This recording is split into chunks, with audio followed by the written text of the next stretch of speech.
And I quote, "You get paid to deliver against unreasonable, unbelievable, unmakeable targets relative to a time series trend or a best-in-class benchmark consistently. Anybody that has faced the stomach-churning, gut-wrenching pressure of making consensus earnings targets quarter after quarter, or deal with the heart-hiccuping, pulse-pounding pain of watching their company's stock price fall as an alternative knows what I'm talking about. If by some stroke of good fortune, you are leading an organization with reasonable performance expectations, treasure the experience. It won't last long. The minute you succeed in making this year's targets, you will be dealing with next year's objectives, and they will be much, much tougher." Welcome to A Climb to the Top, Stories of Transformation on Talk Radio 77 WABC. My guest this evening is someone we have had on the show that we have brought back by popular demand, Suri Surinder. Welcome back to A Climb to the Top. Thank you, Chuck. It's so awesome to see you and to hear your voice and to hear the passion in that voice of yours. You're just a natural for this stuff, Chuck. Thank you for re-inviting me. I truly appreciate it. I appreciate that. Well, very much to the way that you train leaders, I'm not natural at all. You talked about in our last episode that leadership is a science and can be taught. And when I started on stage in high school and my knees used to knock and I used to talk too fast, I said, I have no talent for this. But I looked at speech communication as a science, and that's what we're here to talk about today. Suri, when you came on the original show, this was a few months ago before the world shut down, I introduced you as CEO of your own consulting firm. You are an innovator, you're an entrepreneur, you're an educator, and you're a coach, but you're also an author. And you have written a book that I delighted in reading a portion of it called The Hidden Science of CTR Factor Leadership. A couple questions just to kick off. Can you explain CTR? I want to establish that as a springboard for moving on, and then the why you wrote the book. Sure. Yeah, CTR stands for credibility, trust, and respect. And the reason I called my company CTR Factor and I called the book CTR Factor Leadership, The Hidden Science of CTR Factor Leadership, is because all of our findings indicate that the best leaders in the world earn those three currencies of credibility, trust, and respect from the people around them so that they engender voluntary followership on the part of those around them. That's the reason why it's CTR Factor. Also, I believe leadership is a science, and that's the second part of the title of the book, The Hidden Science of CTR Factor Leadership. A lot of the time, leadership is looked upon as a set of sayings or more of an art than a science. But I firmly believe, and this is the reason why I wrote the book, Chuck, to answer your second question, is because I want people to understand the science of leadership, because that way it's replicable, it's measurable, and it's improvable. Indeed. Early on in your career in the year 2000, you were with Verizon, a mammoth, a top Fortune 5 company, and you were stepping on stage. I presumably had a leadership conference, and you got a lot of ovation, and you received a question. And the question was the following: what is this darn thing called leadership, and why is it so difficult? Let's start there. What is it? Yeah, you're absolutely right. That's exactly what happened. It was in Baltimore, Maryland. And when the person asked me that question in front of a lot of other people, honestly, I was stymied by the question, because as many people do, I was an avid and a very interested practitioner of leadership, but had never really thought about what it meant, what the primary principles of leadership were for me, and what the definition of leadership was. So to answer your question, Chuck, what is this darn thing called leadership? I think leadership is a remarkable act of finding a way of working with people. It's a very important component of leadership. It's about leading people, not processes, not organizations, it's not projects, it's leading people. And you lead people from point A to point B, whatever that point B, whatever that destination might be, across a certain environment along a certain path. That's the second key component of leadership. What is this darn thing called leadership? Number one, people. Number two, knowing that journey, knowing that environment, knowing the challenges in your way. And thirdly, the ultimate goal of leadership is always results and outcomes. And that, I feel, is the third component of this crazy thing called leadership. What do the great ones do when we know great leadership when we see it? Yes, and that is linked back to this definition that we just talked about. If the first component is people, then the best leaders in the world know how to work with people. They know how to build caring and sustainable relationships. Okay, that's a very important component of leadership. Is the great leaders know how to build those relationships with people, and as a result of doing that, they earn that invaluable leadership currency of trust. That's the first component. Mm-hmm. The second thing I mentioned to you was knowledge of the journey. You know, you need to know where you are today, where do you want to get to, what the paths might be to get there, what the environment is, and what resources you have at your disposal. All of that relates to knowing more. And that's the second component of leadership that the great leaders exhibit, is they exhibit subject matter expertise. They exhibit relevant and superior resources, intellectual resources about the work that they do. And that earns them the leadership currency of respect. And finally, the third component of the definition was delivering outcomes. Every great leader delivers distinctive, consistent outcomes. And a big part of that is developing the necessary capabilities to deliver those outcomes. Motivating people, coaching people, selecting the right people, making good decisions, negotiating properly, all those capabilities. So those are the three major characteristics of great leaders. Part of the reason that journey component of leadership is so difficult, and knowing the journey is so difficult, is because the environment that we operate is unstable. Whether you are an individual contributor in a call center, or you're a new entry-level employee at a large company or a smaller company, the environment that you operate in inside that company and outside that company is going to change.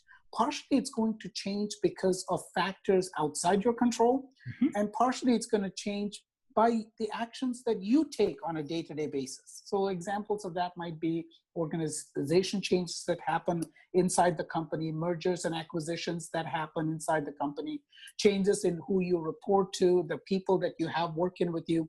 All those changes are happening around you, and they're impossible to predict. They're highly unstable. Outside the company, your competition changes all the time. Your competitive position in the marketplace changes all the time. The way the stock market values your, shares changes. So there's a lot of external uncertainty as well. So that's what makes this environment of leadership very unstable and makes the task of leadership very challenging. Can you explain, and this is part of the book I think I enjoyed the most, as much as I liked all of it.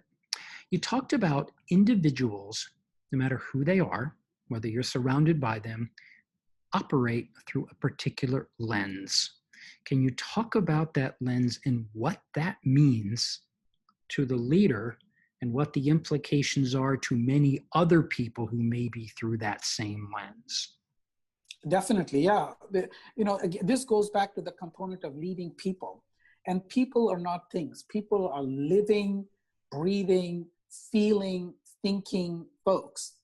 And oftentimes, people can be obstinate, stubborn, opinionated, and intransigent, obdurate. People are the most confounding, complicated beings on this planet. And so leading people and convincing them that something is the right thing for them to do is difficult, because every person and I know, Chuck, has certain interests that they hold dear to themselves, whatever that interest might be. They have an agenda based on that interest.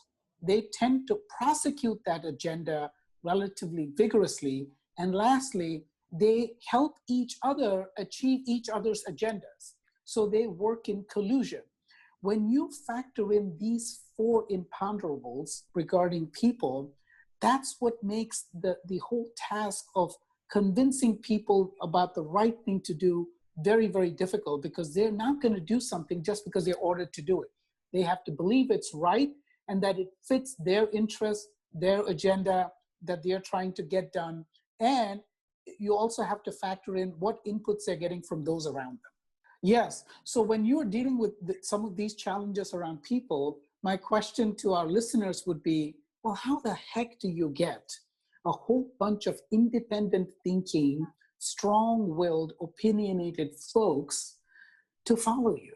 Right. How do you get them to do that? Well, some people would say, well, you could use fear or favor, threats or treats, and many leaders still do that. Typically, there's always the fear of losing your job or not getting promoted or whatever it might be, or they'll use incentives. Oh, if you do this, you get a bonus, But those incentives and those disincentives tend to motivate on a temporary basis, okay? If you want people to accept your leadership and be your followers, that is a voluntary decision made in the hearts, minds, and souls of the people that follow you. There is nothing, I believe, that we can do to mandate that followership. It has to come from within. It's a switch that turns on or off. And in order to get that switch to be on, so that there is commitment, okay, not just compliance, there is commitment, you need those currencies. That's where the importance of the currencies come in. Do your people trust you?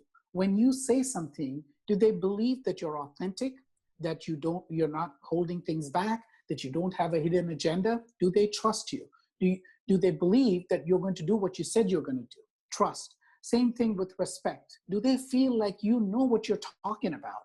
If they feel like you're a subject matter expert and you know that journey, they are more likely to voluntarily follow you. And lastly, do they believe that you will lead them to the results they're looking for in their professional and personal lives, and the results that the company is looking for? And that's where the currency of credibility comes in. And that's why those three currencies are so important to get this, this body of really independent thinking people to agree to come in behind you and follow you. And that's the huge power of followership. Followers pick leaders, not the other way around. Let me take a station break. You are listening to A Climb to the Top, Stories of Transformation on Talk Radio 77 WABC. My guest is my friend and industry colleague and collaborator, Suri Surinder. Suri, I loved the metaphor that you used about leaders often entering a maze and what happens in that maze. Can you explain, with all that honesty and candor, why is it a maze and what do you do about it? Yes. Regardless of what one's leadership journey is, and by the way, I'm talking to anybody that's out there working. Do not think for a minute that Chuck and I are only talking about folks to massive organizations to lead. You could be an individual contributor. You could have just started your working career. You might still be in high school. You might still be in college. I don't care. Okay. These principles of leadership apply to your situation, because whether you realize it or not, you are leading people around you in some direction, either by action or inaction. Right. Either consciously or unconsciously, okay? Now, to address your point about the maze, the reason that the journey part of leadership is so difficult, part of the reason is because you're in one of those mazes. I don't know if you've been in one of those cornfield mazes that abound in the Midwest and in Indiana, but sometimes you're in the maze, and when you step away from the maze and when you see it from a distance, it seems obvious what the paths are. But when you're in the maze, all you see is the road ahead of you in the short term. You don't know which route takes you out of the maze. Right. And that's precisely the situation leaders may find themselves in. You will have a plethora of choices strategically and tactically that you can exercise. But here's what you don't know. You don't know which of those choices leads you to your end goal in the most effective and efficient way. So you oftentimes have to make decisions, very important, significant decisions, with amazingly little information. Yeah. And talk about the leadership characteristic of having to make a decision with imperfect information. How important is it, and what do you do about it? Yes, you'll find yourself in this situation over and over. You already have, your listeners already have in your life. Think about your decision on which college to attend, which company offer to take. Hopefully, you've got plenty of choices there. When you make that decision, okay, so forget about big leadership decisions on where to take a business. Think about leadership decisions in your life. Did you have complete information to make that decision? Chances are you didn't.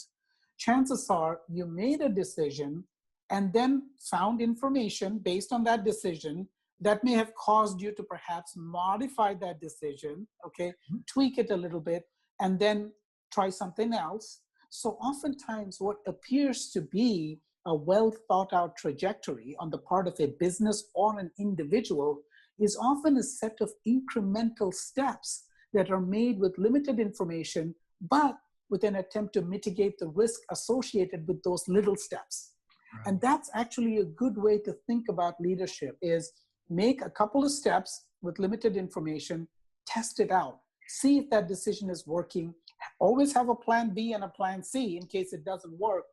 If it's working but not quite where you want it to work, tweak it, okay? Then continue going. And then the next step, you may have another decision to make. Again, try to mitigate risk, but move in the right direction. And oftentimes, it's about maintaining approximate directionality rather than destination.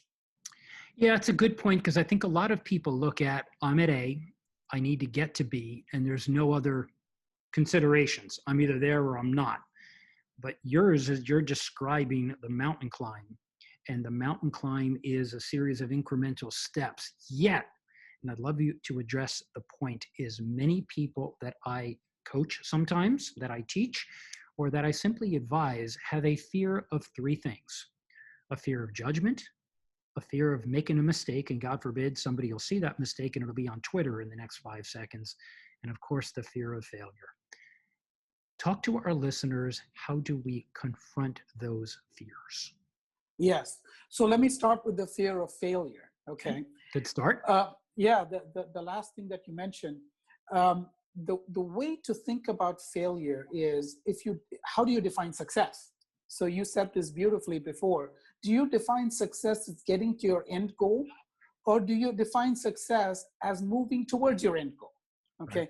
If you define success as your end goal, you might fail multiple times because you don't get there.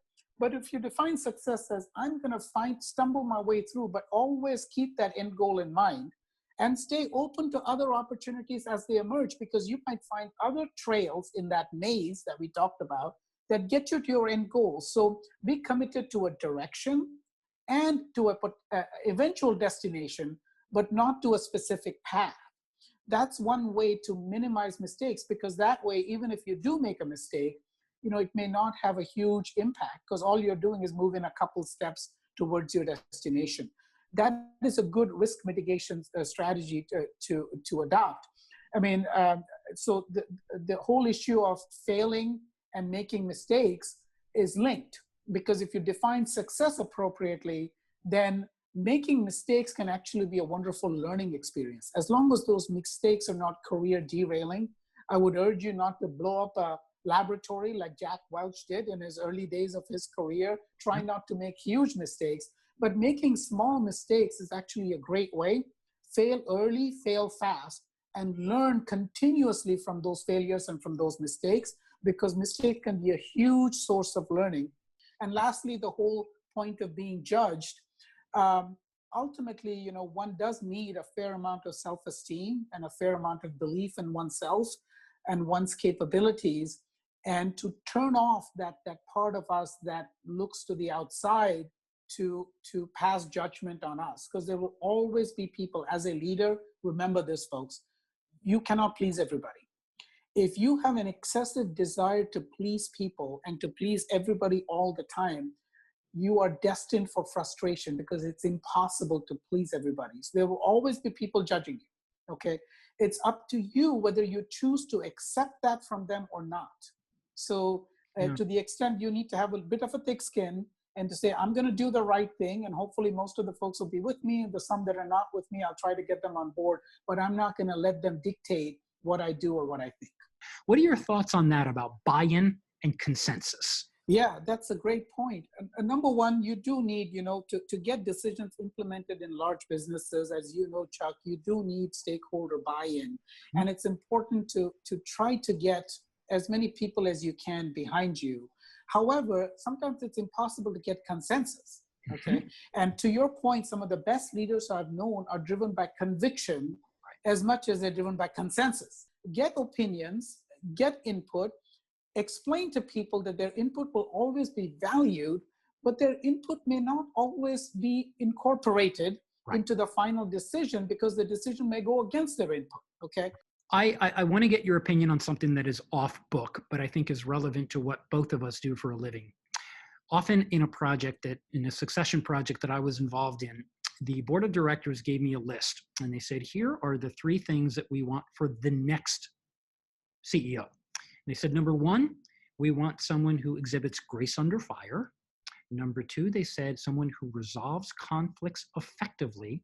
And then number 3, one who shows an empathetic leadership style.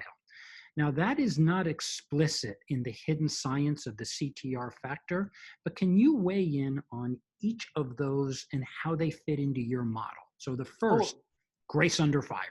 Yeah, grace under fire, and that does fit into the trust component of CTR factor, because when you exhibit grace under fire and you don't react disproportionately to events, it builds trust among people around you. They see the same consistent individual in front of them, and they learn to trust you more. And I can give you a perfect example of grace under fire, folks that are listening, is Chuck Garcia. You guys don't know this, but before we did this interview, we spent about 20 minutes figuring out the technology of just us being able to hear each other.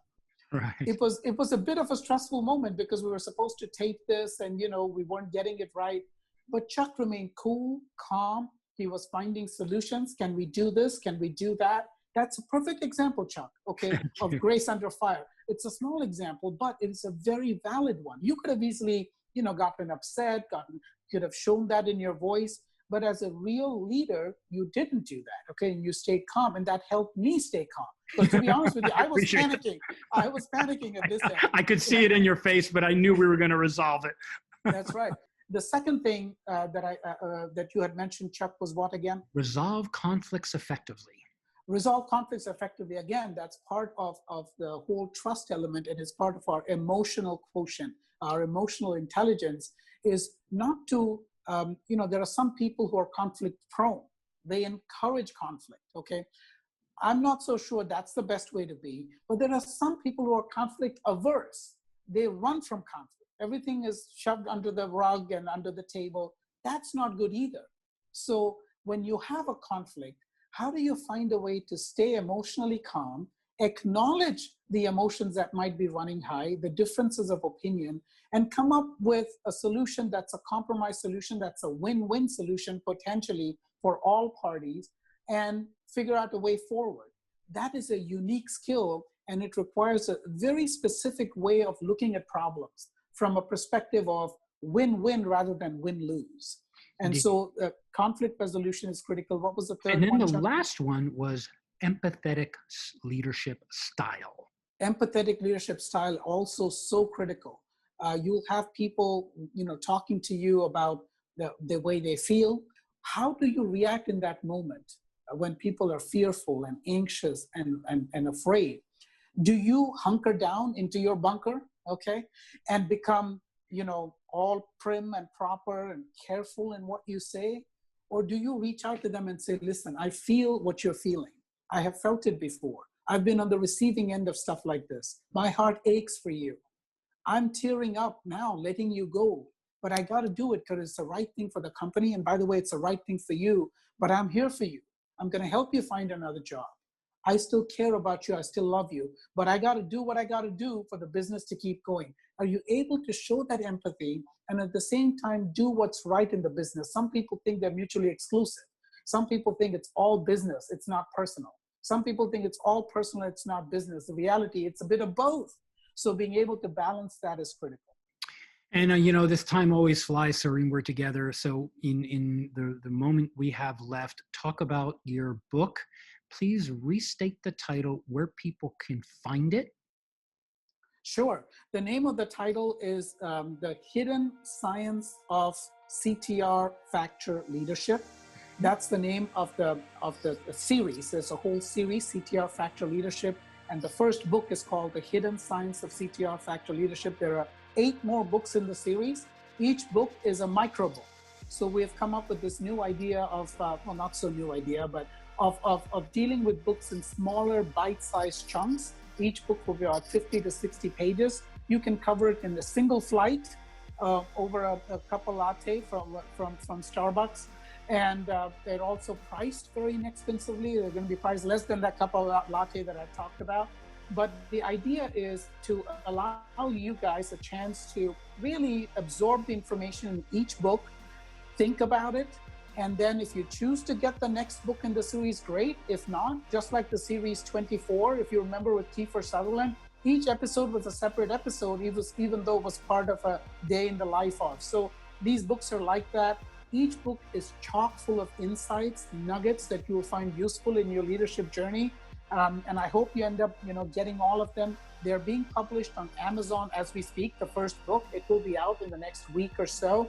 And then subsequent books will be released, about every 30 days. So over the course of the next 8 to 9 months, there'll be 9 of these books coming out as part of the CTR Factor Leadership series. And I can say to our listeners, I read the first section in preparation for our meeting today.